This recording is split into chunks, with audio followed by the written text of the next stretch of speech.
Hayırlı irte, ilning töp телеканалында Татарстан яңалыклары, Туры эфир студиясында Чулпан Әмири безнең бүгенге чыгарылышта. Соқчыл Кораш, Түбән Камада вакыты чыккан автомобиль аккумуляторларын җыю пункты ачылды. Туган як тарткан. Әгерҗе районында Султановлар гаиләсе Ижау шәһәреннән кайтып үзләренең шәхси фермер хуҗалыгын оештырган. Әгерҗе районыннан безнең махсус репортаж. ТСРның 100 еллыгына бүләк Габдулла Тукай музеенда яңа күргәзмәләр ачылды.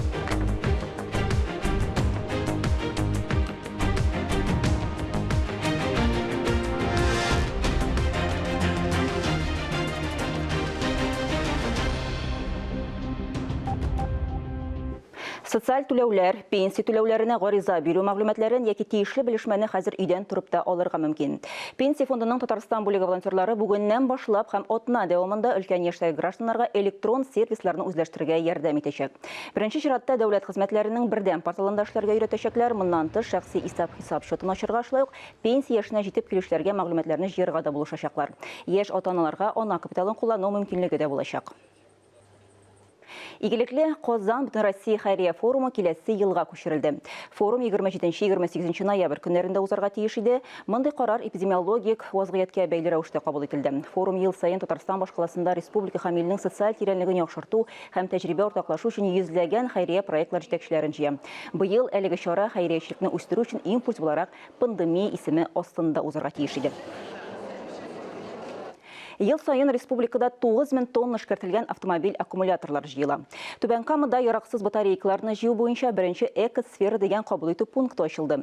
Татарстанда бу беренче һәм икенче дәрәҗә калдыкларны эшкәртә торган бердән-бер майданчык. Әлеге эш экология операторлар белән башкарыла. Алмаз тәҗрибәле машина йөртүче аккумулятор автомобильнең йөрәге ди Түбән Камада ул кабынмаса, димәк батареясы утырган кыш көне әлеге проблема белән ешрак очрашырга туры килә. Сүз әлеге очракта яше булган курычатлар турында бара. Минем дуслар элегрәк базарга бирәләр иде. Хәзер аерым пункт бар. Минем фикерем буенча бу бигрәк тәйбәт. Түбән Камада вакыты чыккан автомобиль аккумуляторларын тапшыру пункты ачылды. Белгечләр әйтүенчә, аларны чүплеккә ташласаң табигатькә зур зыян килә. Әлеге сорауны Татарстан җитәкчеләре контрольга ала. Үзәк мәйданчыкны ачарга булалар, эшне Түбән Камадан башлыйлар. Поскольку город промышленный, то очевидно, что Шәһәрдә сәнәгать предприятиеләре, техника күп, искергән батареяләр күп җыела. Шуңа күрә нәкъ менә Түбән Камада аккумуляторларны җыю пунктын ачарга булдык. Бу яхшы тәҗрибә булачак. Икенчел шималны әрәм итмичә, кабат эшкәртү мөмкинлеге туды. Җыелган батареяларны янәдән эшкәртәчәкләр, аккумулятор эчендәге кургашны Алабуга заводына җибәрәчәкләр. Алардан яңасын ясаячаклар. Тәҗрибә күрсәткәнчә, тузган 20 аккумулятордан яңа 19-ны ясарга була икән. Республикада елда 9 тоннадан артык батарея җыела. Аларны икенчел шималга җибәрсәң, экологиягә зыян салу күпкә кимер иде ди белгечләр. Гөлия Нигъмәтуллина, Фәхри Исламов, яңалыклар. Биектау районының Дубияс Гөлчәчәк балалар бакчасында урманны бергәләп саклыйк дигән тематик чара узды. Чарада Ислейтар урманчылыгы җитәкчесе урынбасары Алмаз Хәлиуллин, педагоглар һәм балалар үзләре катнашты. Балалар урманнарда яшәүче хайваннар һәм кошлар, табигать һәм аңа карата сакчыл мөнәсәбәтнең мөһимлеге турында шигырьләр укыдылар. Шулай ук чарадан соң балалар бакчасы территориясендә чыршы һәм нарат үсентеләре дә утыртылды.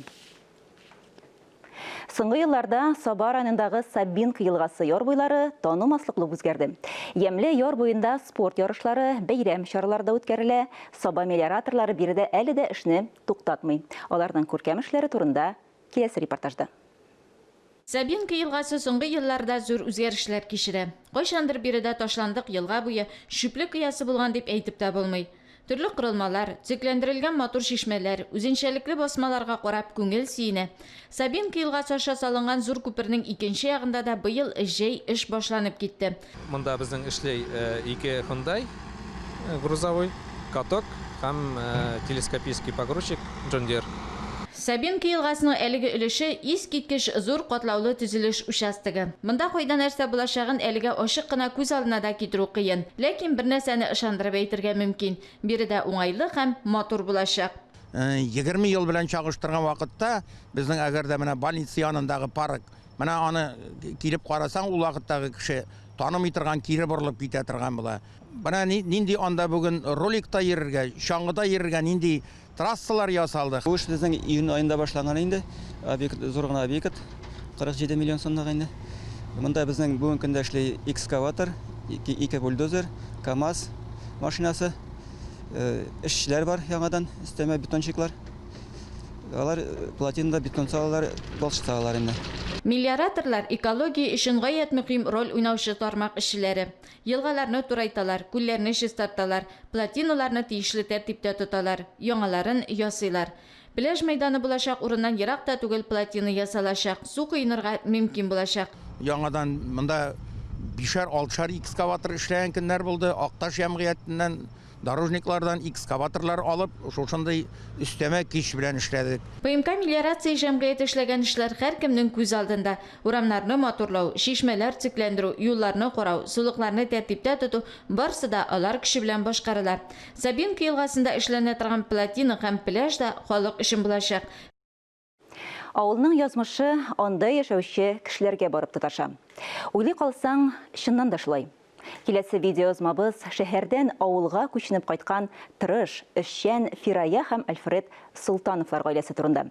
Инде 5 елга якын алар Әгерҗе районының Кырынды авылында яшәп, үзләренең шәхси фермер хуҗалыкларын булдырганнар. Тырыш, хезмәт сөючән гаилә белән без дә аралашып кайттык. Әгерҗе районының Кырынды авылында Фирая һәм Альфред Султановлар гаиләсе 5000гә якын бытбылдык тота дигәч, biz аларның шәхси фермер хуҗалыгына сәяхәт кылырга уйладык. 5 ел элек Ижауда эшләп пенсияга чыкканнан соң, алар туган авылларына Кырындыга кайтып төпләнергә булганнар. Һәм менә биредә үзләре өчен яңа шөгыль, бытбылдыклар, перепелкалар үрчетүгә алынганнар. Иң беренче эш итеп Султановлар үй шартларына яраклаштырылган инкубатор сатып ала, аннан йомыркалар. Иң беренчедән без йомырка сатып алдык. Тукаевский районнан, Чалы ягыннан алып кайттык. Именно үзебез өчен куеп карадык. Менә бәләкәй инкубаторда. Аннан бик ошап китте ул безгә. И шуннан соң без улып инкубатор алып, улы инкубаторга куймакчы булдык. Менә моннан 750 йомырка сыя монда, перепелиный йомырка. И biz аны сезонында тутырып куябыз. Хәзер перепелка чебешләре 16 көндә чыгалар алар. Аның процессы бик осат, но аның главная температура и влажность должны соответствовать. 2 сәгать саен үзе әйләндереп тора. Һәм ниһаять без бытбылдыклар яшәүче торакка узабыз. Биредә яңа туган чебиләр өчен аерым бүлмә булдырылган. Бармак башы кадәр генә бик матур чуар чебиләр чыгу белән алпан-тилпән килеп йөгереп тә китә. Авырлыгы 8-10 грамм гына булса да, шундый тере чая алар. Беренче карашка аларны тотарга җиңел дә кебек. Бытбылдыклар тиз өлгерә. Ай ярым 2 ай дигәндә алар инде йомырка сала башлыйлар. Ләкин мондый өлгерешнең үзгә ягы да бар. Тавыкларны берничә ел рәхәтләнеп асрап булса, бытбылдыкларны ярты ел саен алыштырып торырга кирәк. Алар картаялар. Идега инкубаторда алар, значит, 14 көн торалар. Аннары без аларны чыгарабыз монда для вывода. И монда алар уже 2 көн торгач, 16 көн общий. Чыга башлыйлар монда, шушы чыгалар алар. Бер айга кадәр бергә бүтән сансырабыз, бер айда уже по породам аларны куябыз. Инде 2 айда, 2 ай даже трупта җитми, алар уже күккә сала башлыйлар. Аналары, аталарын без уже иткә җибәрәбез. Алга таба без җылы берничә рәт итеп урнаштырылган аслы-өсле куелган читлекләр бүлмәсенә узабыз. Күгәрченнән дә кечерәк чуар кышлар мәш килеп җим чүплиләр. Салган йомыркалары читлек читендәге махсус улакка тәгәрәп төшә. Улакларда чуар йомыркалар шактый. Шунсын да әйтергә кирәк, бытбылдыклар бер-берсенә якын булырга тиеш. Ягъни аларга иркенлек кирәкми. Шулай булганда алар 45 көннән йомырка сала башлыйлар. Инде чебиләрне карау, ашату, гаилә башлыгы Альфред абыйның җаваплылыгында. Ул аларны һәр кайсына нинди азык, витаминнарны күпме күләмдә бирергә кирәклеген бик яхшы белә. Иртәнге сәгать 4-тән инде алар аяк өстендә. Шунсыз барысына да өлгерәм диләр. Йокыны яңа калдырып торырга туры килә. Ләкин ничек кенә булмасын, бу тормыш безгә бик ошый диләр Султановлар гаиләсе. Коранда да язылган, что иң беренче не кошны ошаганнар, именно перепелканы авыз иткәннәр дип. Тавыктан я башламаганнар, именно перепелка итеннән я башлаганнар. Аны миңа тоже шулай белемле кешеләр сөйләгәннәре бар. Перепелканың ите бик файдалы, диетический бит ул, гипоаллергенный, йомыркасы да малое содержание холестерина, шуны файдалы инде. Анан Япониядә аны вообще законодательно бирәләр перепелканы йомырканы. Ул иммунитетны көпләп, память улучшает. Әйе, бытбылдык йомыркасы тавыкныкыннан 4 мәртәбә кечерәк, ул 13 грамм чамасы гына. Әмма кеше организмы өчен файдасы бик күпкә артык дип белгечләр.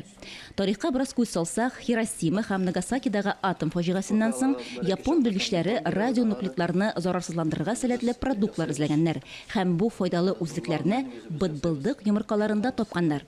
Хәер, бездә дә әлеге сихәтле йомыркаларны кулланучылар, аның файдасын күрүчеләр арта бара. Бытбылдыкларның тән температурасы 42 градус. Бу аларны вируслы авырлар белән чирләүдән саклый. Йомыркалары да сальмонеллез белән зарарланмый икән. Шунлыктан бытбылдык йомыркаларын пешмәгән килештә кулланырга була. Ә бу аеруча файдалы. Аларның бит световой день узын. Безнең датчиклар белән эшләй, например, монда итәнге 5 кабына утлары, кичке 10 гына сүнә. 7 сәгать ялы, ул вакытта төнне дә бар, без ишек алдына чыксак, бар ишетле тавышлар, алар юк-юк та кышкырып җибәрәләр. Султановлар гаиләсе бытбылдыклар асрау эшен инде энәсеннән җибенә кадәр беләләр кебек. Әмма алар әле һаман да өйрәнәләр. Төрле төбәкләрдәге фермер коллегалары белән аралашалар, барып тәҗрибә уртаклашалар.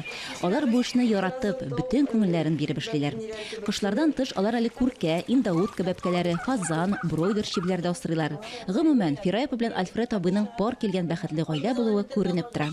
Алар икесе дә ачык йөзлеләр, оптимист рухлылар. Эшкә батыр, тырыш булуларын әйтәсе дә юк. Киләчәктә дә билгеләнгән планнары, ниятләре тормышка ашсын иде.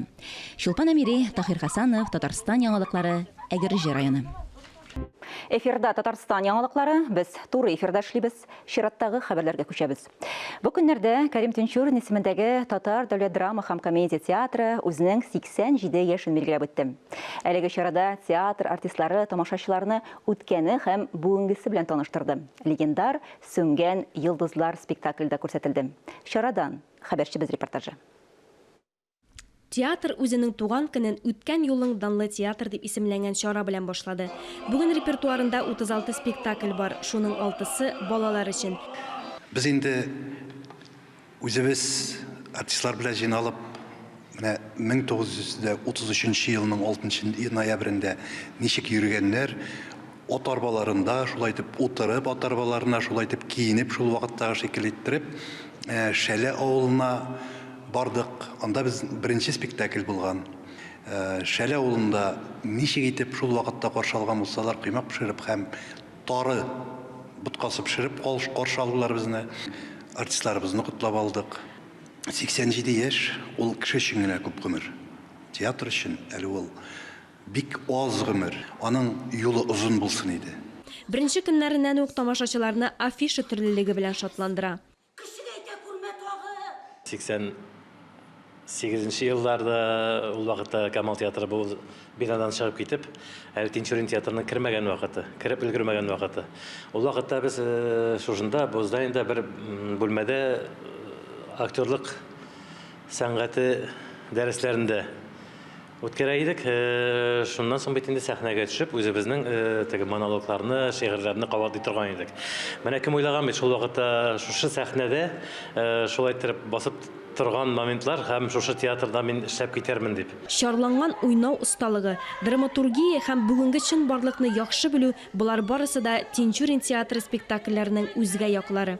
87 ел эшләү дәверендә театр үсеп килүче буынга эстетик тәрбия бирүдә, татар телен, татар мәдәниятын саклап калуда зур роль уйнап, Татарстан Республикасының мәдәни үсешенә саллы өлеш кертте.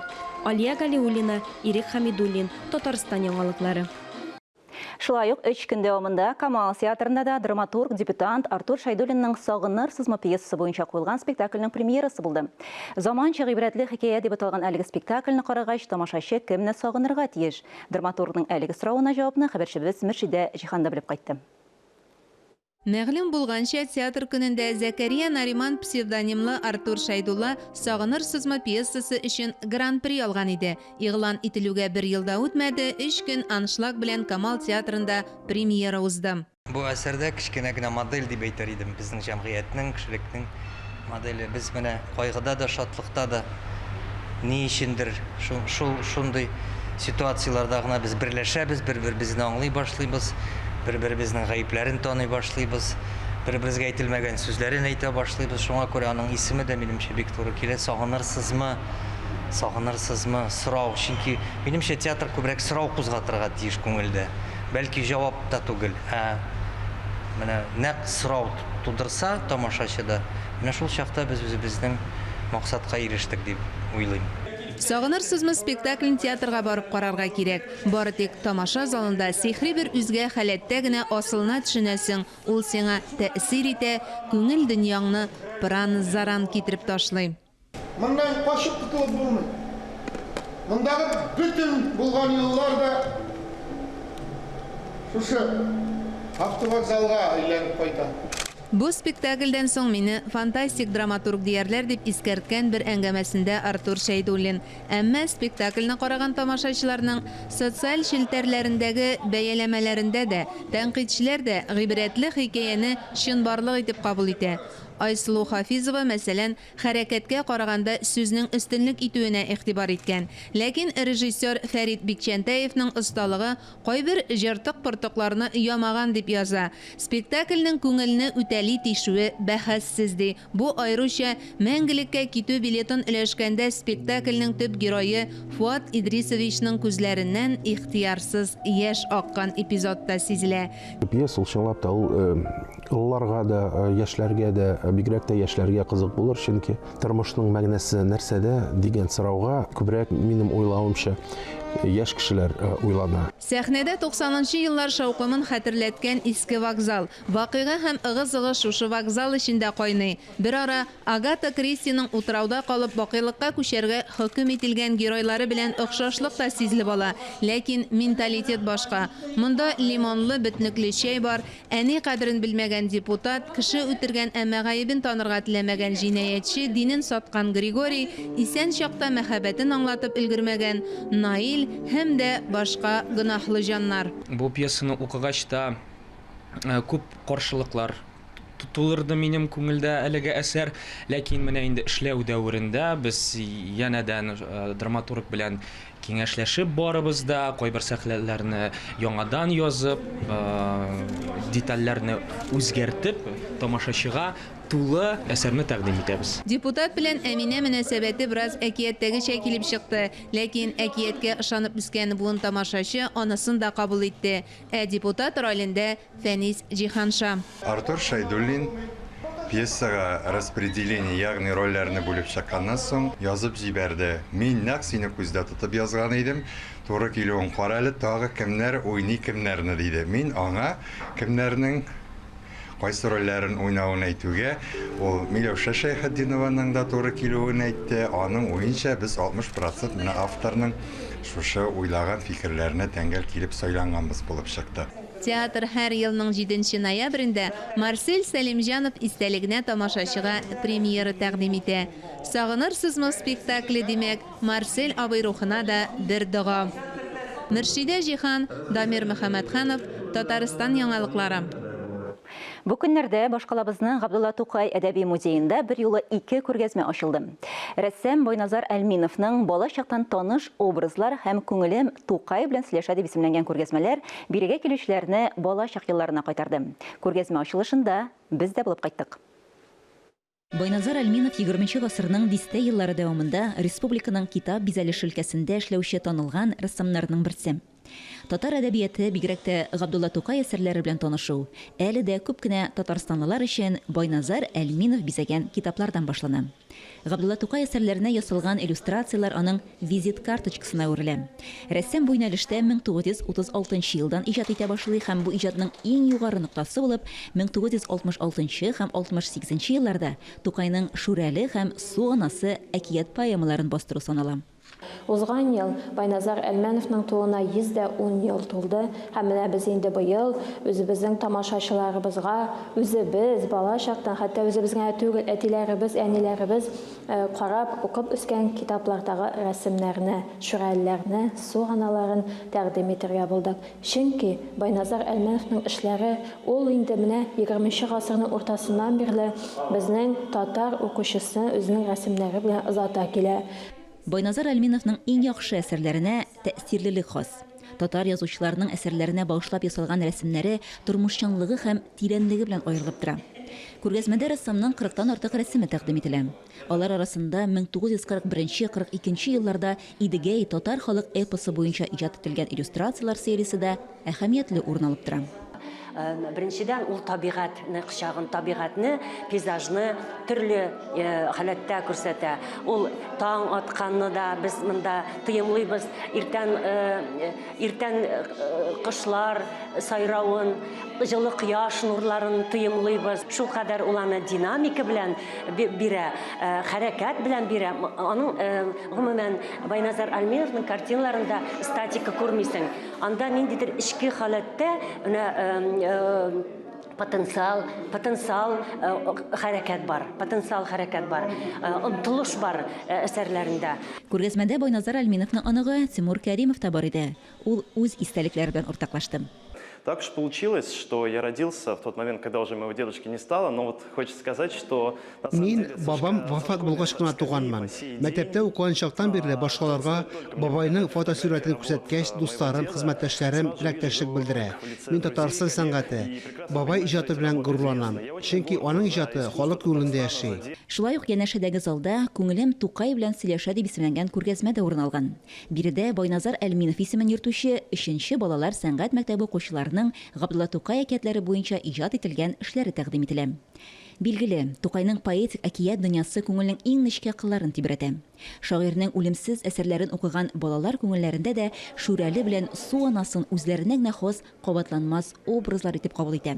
Ике күргәзмә дә киләсе елның гыйнвар аена кадәр дәвам итәчәк. Шулпан Әмири, Таһир Хәсәнов, Татарстан яңалыклары. Бүген башкалабызның татар утарындагы Печ рестораны ишек алдында халкыбызның борынгы каз канаты бәйрәме оештырыла. Әлеге күркәм йола буыннардан буыннарга күчеп саклана. Элегелектән авылларда каз өмәләре көзге муллык билгесе булып саналган. Хатын-кызлар бергәләп казлар йылкып, милли җырларыбызны, биюләрне дә башкарганнар. Табын түренә кыймак, башка камыр ашамлыклары куелган. Бүгенге каз канаты бәйрәмендә дә тамашачыларны кызыклы театрлаштырылган тамаша көтә. Чын авыл мөхитендә каз канаты бәйрәменең тарихы, халык йыллары белән якыннан танышу мөмкинлеге булачак. Әлеге сәгатькә шундый яңалыклар иде. Мин Шулпан Әмири бүгенгә сезнең белән саубуллашам. Сау сәламәт булыгыз. Үзегезне һәм якыннарыгызны саклагыз. Иртәгә шул ук вакытта, иртәнге сәгать 9-да очрашырбыз.